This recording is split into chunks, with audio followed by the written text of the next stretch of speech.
Welcome back.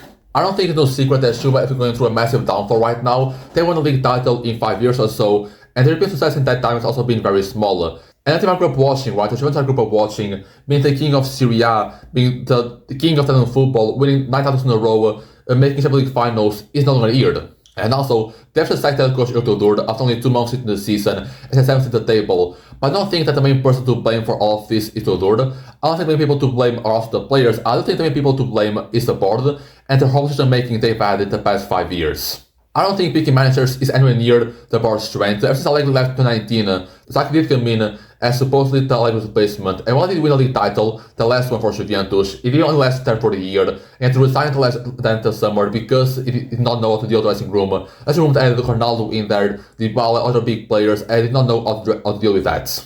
After that, came Pirlo for only a year as well, did not work out, didn't even, I think, won Italian Cup for Juventus and no more.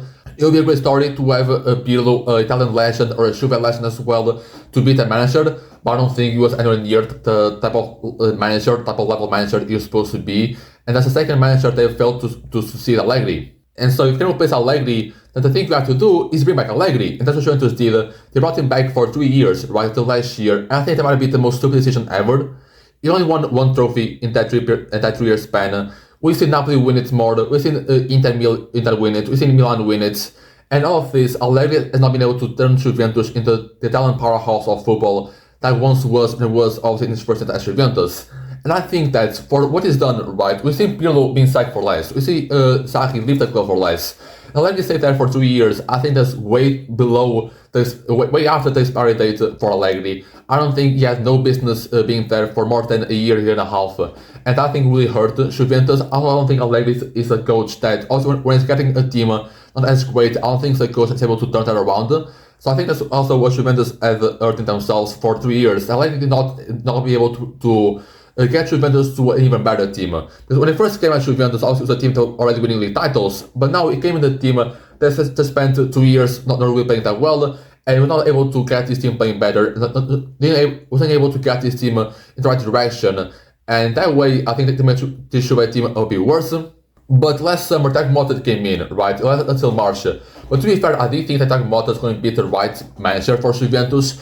Was a manager that the last year had a great year with Bologna, got them to a Champions League spot, and was a young manager, Italian, also was a football legend. And even though I still think that it could have been right, it didn't work out. A lot of draws, and until March, also not a lot of time for not even a full year to work with. I do think it was a bit underwhelming. Then it came Iltodor. The manager was sacked. He came in as the manager, what came in just to kind of set the ship until the summer, and then in the summer, she will look for replacements. But the fact is, Tudor came in, delivered some good results, right? Not any spectacular results, but some good results. They got them Champions League spot. And the Juventus board did make the horrible decision to extending Tudor in the new season. Well, I think that's my decision because Tudor never really brought to me as a long-term manager, right? Before, because if you saw him as a long-term manager, you come in, you wouldn't offer him a short-term contract, right? You offered him a long contract, possibly into the end of this year, as a way of putting confidence in him as being the right manager for the long term for Juventus. It wasn't given that contract, it was only given an extension into the summer. And again, I said, I never really envisioned Tudor as a manager who would take Juventus back to glory. I only envisioned him as a manager who would come in, again, as I said, get some good results, set the ship, and then try to do something this summer, try being new managers. Juve did not do that. They trusted on Tudor, and now, as you've seen, till it lasted 2 months in the new season, now they've been sacked. Now, the new guy that chosen is Spalletti. While I do think that a lot of these previous manager choices are not as good, I do think Spalletti could be a manager who will work out at Juventus. We've seen him do amazing work at Napoli when they first won the league title with Osimhen, Kvaratskhelia, all that team. And in fact, I think it's the first time in a very long time, obviously excluding Allegri in second stint, that we've seen a manager come at Juventus with previous experience of winning the title. And I think that also could do massive things for Juventus in order to kind of come back from glory. Also, Spalletti is a manager that kind of brought Napoli from, I don't say like being dead, also I won't say like brought Napoli from a bad situation to now being Serie A champions and did get the best out of their own place in the squad. So I do think that in the last 5 years, the manager choices weren't that great. They did not know the timing of giving managers extensions. Did not give the managers the timing to sack him or to hire new managers. I do envision Spalletti being a good manager for Juventus, right? Obviously, it was only given a 1-year contract. Obviously, to extend it a year further if they get Champions League spot, which I do think is a good contract. I think it's about the contract what they gave Igor Tudor first in March. So I think I'm going to be, again, as I said, I really can't speak a lot about it now because we really haven't seen much of it. It only be coming until next week to play against Sporting, my team. So I'll be first time seeing how Spalletti and Juventus will work. But I do think that of all of these hirings, the one who comes with most hype and the one I trust the most to see at Juventus is our Spalletti. Because the first manager that's coming into this team with a lot of experience behind him. Sarri came in as a manager who was at Chelsea, who was for Chelsea, did not do an incredible job at Chelsea. Bill came in as a new manager, right? Alec came in as a manager who, I don't know what he did in the previous 2 years that left Juventus, but I don't think he did anything great. Time was a very young manager who came from Bologna, of only a year of hard work in Bologna. Tudor came in as a manager who was assigned at Marseille, and Spalletti is a manager obviously didn't really do amazing work at Italy. Also, that's all different thing to club football. And it's a manager that in his previous club job, he done an amazing job at Napoli. I think he can replicate that at Juventus. I'm also giving a praise to the board for Andrea Spalletti. I just think that the transfer decisions so far in the past 5 years has also been very, very bad. I have here the 6 biggest signings they've made so far. And of all these 6 players, I think the only big hit in this list is Bremer. Right, looking at Vlahovic, is a guy that came from Fiorentina, a lot of hype, right? It's supposed to be the next young striker, with the next great Juventus striker. It never worked out, right? Between inconsistent form, between injuries, I don't think it was ever the player who really truly success at Juventus. This year, it's had some good moments, also some very bad moments. So I think that's been kind of the story of his time at Juventus. It's had some great moments, had some very bad moments, and I do think he'll probably leave on a free next summer, either to Barca, Tottenham. I think those are the 2 teams that has been linked to Spurs and Barca. And after Arthur Melo, they spent 18 million Arthur Melo for the guy who's not played well at Juventus, who's not played well at Liverpool when he was on loan there, who's not played well at Fiorentina, and is now only playing for Grêmio in Brazil. So this is a guy that 80 million, it's not even the biggest flop of all these 6 players, and it's a guy that obviously, even though they got money from Pjanic, for them with Barcelona, and Pjanic in himself did not work out at Barcelona, Arthur Melo is probably the biggest miss of all of this. For 80 million, I think it was way too much money. For the player it was back then, and the player turned out to be at Juventus, so I think that's also not a big miss they've had. Thank you, Pjanic, I don't think it's really a bad signing. Also, for the price that he had, 58 million, I can expect to be more from what he was as a player. I don't think we truly see him at the level he was at Atalanta at Juventus. I think he's still a player. I don't think he's a player that's a guaranteed spot in the lineup. I think Locatelli and Thuram are both ahead of him. And the fact that Juve went after midfield this summer speaks a lot about how good Minus has been playing. But I don't think he's a flop. Also, I don't think he's anywhere near a hit. Then those Luiz also a very big flop. 15 million for a guy who spent a year at Juventus, did not play well at all, and now left on loan to Nottingham Forest. This is also one of those transfers like kind of the same ambition as Arthur Melo. One of those signings that didn't make a lot of sense back then and doesn't make sense now. And it's a guy that now has to deal with and offload to loans for the next 1-2 years until his contract expires, they're able to offload him to another club, maybe in Brazil or another club. Might take a bet on him, but for now, Luiz also been a massive flop for Juventus.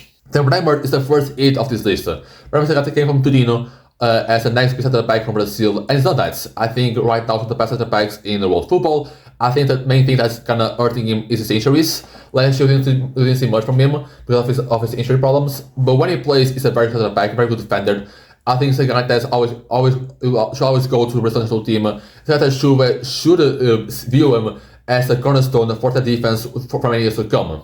The final Chiesa, also this is a flop. I don't think it's a flop because of the bad decision to buy him. I think it was a guy who came in at Fiorentina and his period at Fiorentina, a lot of hype around him. Was a great young winger. I think what hurt him a lot was ACL injuries. I think that really kind of threw him off the path at Juventus. I don't think it was a bad decision to buy him. I think it was really unfortunate that he had so many injuries that obviously had him derailed his career. But now at Liverpool is actually when he's playing really well at Liverpool. So he's a guy that if Juventus kind of took more of a bet after the injuries, he'll probably be a better player for them right now. But still, I'm not considering this as a transfer that Juve had the blame in terms of him missing. But I do think that this season we'll continue to see how bad of a transfer policy they have and how bad of squad building they are. But especially looking like they brought in two strikers this summer, Opiano and Shanton Davis. I talked about in the video before, I did not understand the signing of Opiano on a loan.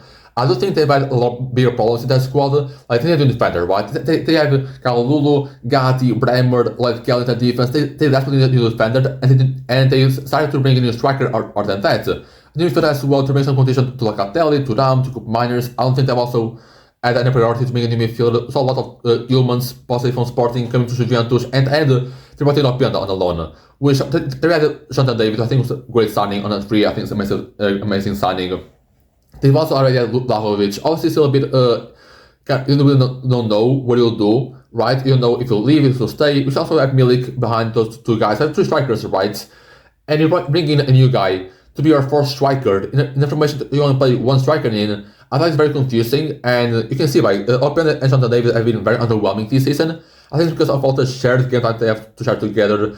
They don't have a consistent game time for them. Sometimes I have to play with either one of them or only with wingers. I think it's been a very bad situation for both Opian and Shanton Davis to play together. I think that's why they failed. Again, that's a big miss by Juventus this summer. I don't know why they will do that. But especially we live in the footballing world where I think every summer and every winter that you do transfer scouts. But Serie A is such a competitive league. We have so many teams around Juventus, like you have Roma, Lazio, Atalanta, Inter, Milan, Napoli. You have so many teams who are able to compete against you.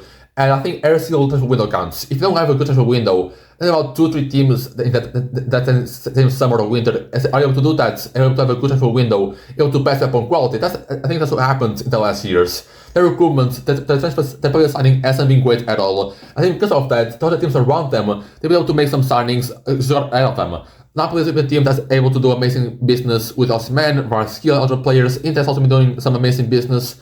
Milan as well, Atlanta as well, Roma as well. You have so many teams that are able to make some great business with even Como at a better summer than Juventus had this year. So for again, as I said, for you to not have a great summer for the last 5 years, I think it's very hurting, and you can see that. I think the main problem with the Juventus team is also the fact they don't have a consistent manager for a very long time. And the manager they've had is not a manager that will bring Juventus to playing great football or to be able to play high level. But I think mainly is the fact that recruitment and player signing has been very bad. They've wasted money so much often, and they're not gonna restrict to buying kind of average players. You have to see like Lloyd Kelly from Bournemouth. Like 10 years ago, would you expect Lloyd Kelly, a center back from Bournemouth, not even like you saw Sabarni and Luciano, then mentioned the backs from Bournemouth. Then Lloyd Kelly, perhaps the third best defender in that defense. To come to Juventus, that feels very, very odd. And again, those average signings are the kind of resulting to Juventus a lot, and that squad is not at the level that it should be, right? We saw Juve play with Pirlo, with Marchisio, Bonucci, Chiellini, Buffon, all these great players, and that squad right now, I don't think it's even half of what it once was back then. I think this is the main thing that Juventus has been going through a lot.